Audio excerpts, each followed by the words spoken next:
David summoned all the officials of Israel to assemble at Jerusalem.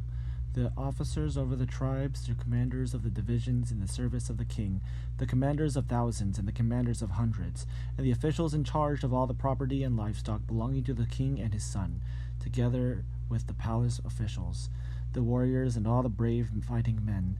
King David rose to his feet and said, "Listen to me, my fellow Israelites, my people. I had it in my heart to build a house as a place of rest for the ark of the covenant of the Lord, for the footstool of our God, and I made plans to build it. But God said to me, 'You are not to build a house for my name, because you are a warrior and have shed blood.'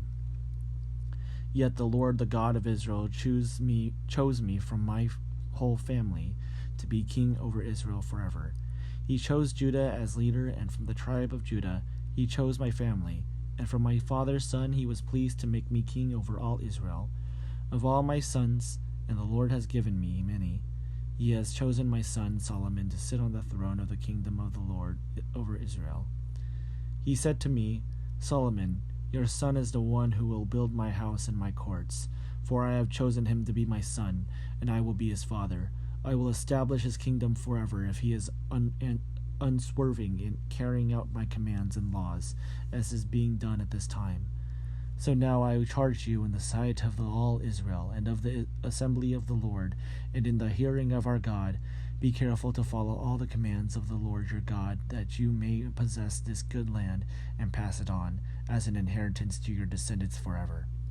And you, my son Solomon, acknowledge the God of your father and serve him with wholehearted devotion and with a willing mind, for the Lord searches every heart and understands every desire and every thought. If you seek him, he will be found by you, but if you forsake him, he will reject you forever. Consider now, for the Lord has chosen you to build a house as a sanctuary. Be strong and do the work." Then David gave his son Solomon the plans for the portico of the temple, its buildings, its storerooms, its upper parts, its inner rooms, and the place of atonement. He gave him the plans of all that the Spirit had put in his mind, for the courts of the temple of the Lord and all the surrounding rooms, for the treasuries of the temple of God, and for the treasuries of the dedicated things. He gave him instructions for the divisions of the priests and the Levites, and for all the work of serving in the temple of the Lord, as well as for all the articles to be used in its service. He designated the weight of gold for all the gold articles to be used in various kinds of service, and the weight of the silver for all the silver articles to be used in various kinds of service.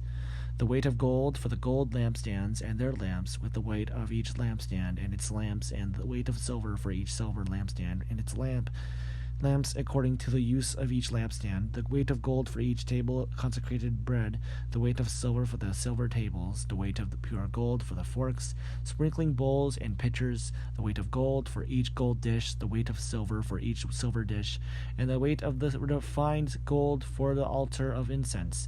He also gave him the plan for the chariot, that is, the cherubim of gold that spread their wings and overshadowed the ark of the covenant of the Lord. "All this," David said, "I have in writing as a result of the Lord's hand on me, and he enabled me to understand all the details of the plan." David also said to Solomon his son, "Be strong and courageous and do the work. Do not be afraid or discouraged, for the Lord God, my God, is with you. He will not fail you or forsake you until all the work for the service of the temple of the Lord is finished. The divisions of the priests and the Levites are ready for all the work on the temple of God, and every willing person skilled in any craft will help you in all the work. The officials and all the people will obey your every command."